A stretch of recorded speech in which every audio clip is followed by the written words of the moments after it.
As someone who's no contact with their family, something that I was not prepared for was when one of my family members passed away. I found out on Monday that my grandma, who was my dad's mom, had passed away.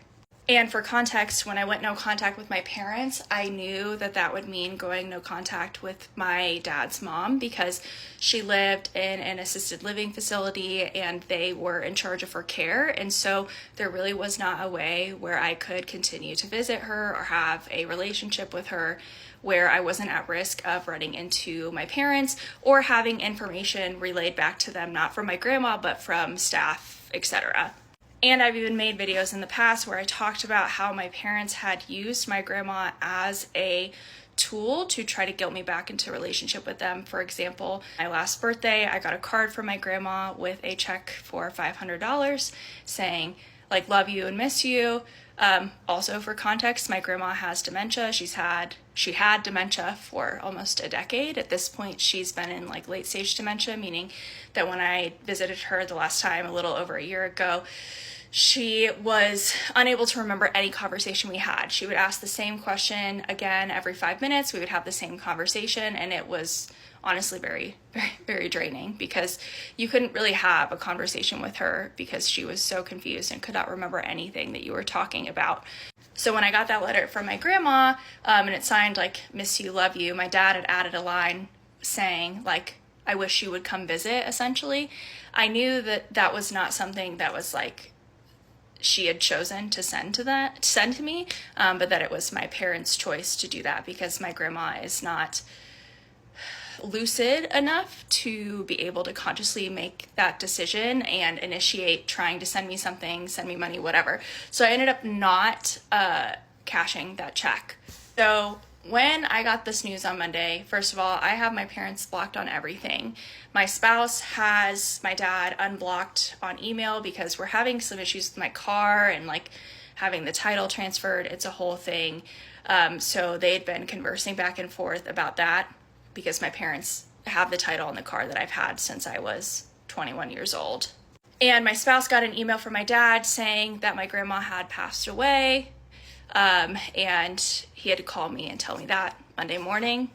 Initially, when I got the news, of course, I was like shocked, and I cried for like 2-3 hours straight as I like handled taking bereavement leave and all that comes with that.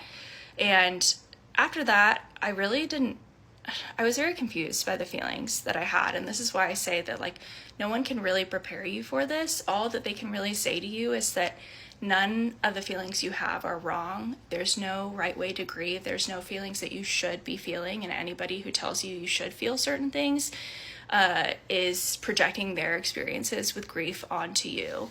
We all grieve differently. Yes, there are the stages of grief, although when that book was written, it was actually written towards clinicians so that they could better understand their grieving patients. And after that, the author has actually said it's been misconstrued. And really also the stages of grief are not linear. They are kind of like hodgepodge, like all at once, some at a time. Some people never go through certain stages of grief. So it's kind of a misnomer.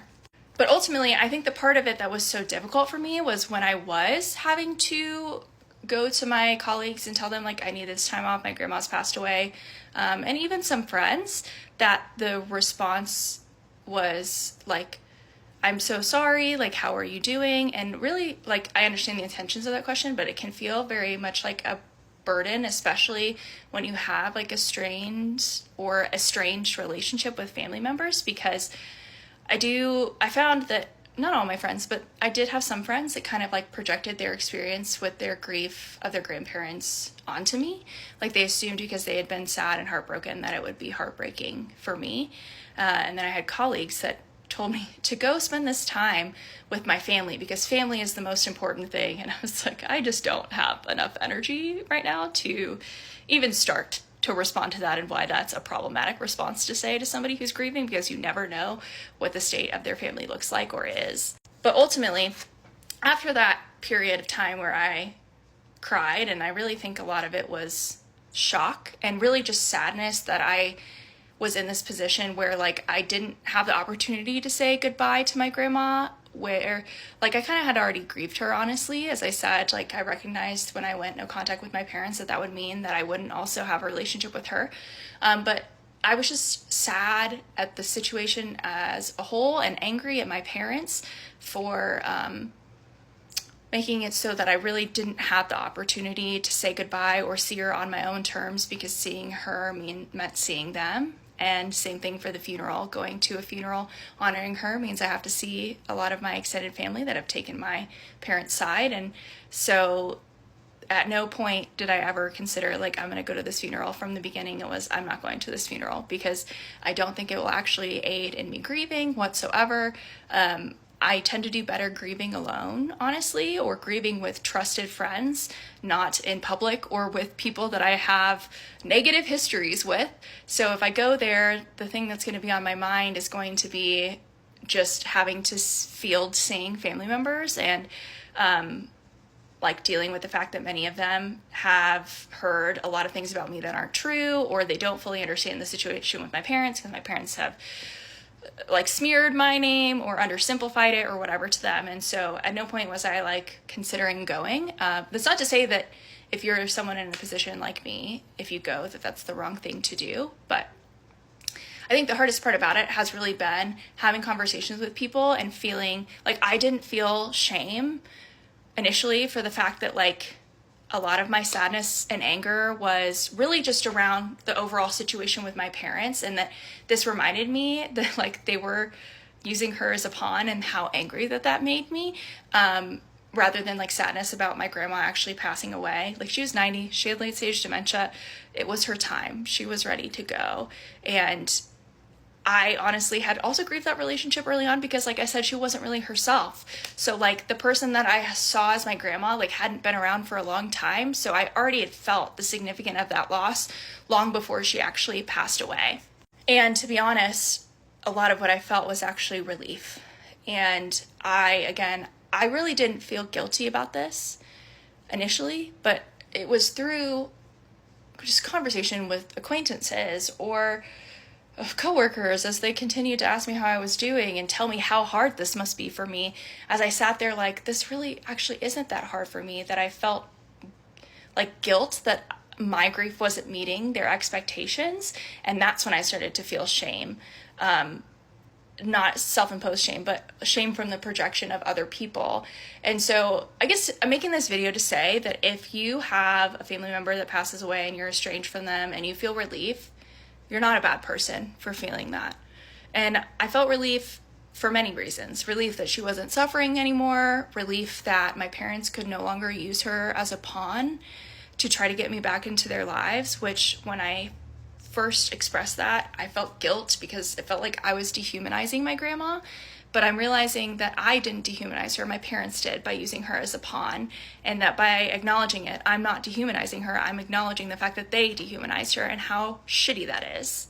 So I guess that's kind of the point of this video, is to say that if you are going through this, you've gone through this in the past, that there's no wrong way to feel, and grief doesn't follow some formula. And if you feel relief, you're not a bad person for feeling that, especially if the person was your abuser. You're also not a bad person if you ultimately decide, like, you don't even want to know if people in your family have passed away. I think that's kind of the decision that I'm making going forward. I want to block my parents through all avenues, and hope that nobody is able to contact me in the future when somebody passes away to tell me, because they've all kind of passed away to me already. I've already grieved them because I had to grieve more the idea of them and the relationship I thought we had rather than the actual relationship that we had. And that was really hard. But when, like, knowing in the future that they've passed away isn't going to change anything, because they already aren't that person for me that I thought, and I've already grieved them. So if you're in that space as well, that doesn't make you a bad person. It's not wrong to protect yourself, and everybody grieves differently. I don't know. I've just felt really like kind of isolated. Again, also because I don't have family members that I can really like grieve this with. So I just wanted to offer this in case someone's going through a similar experience. I don't see many people talking about it, and I want to normalize conversations around this.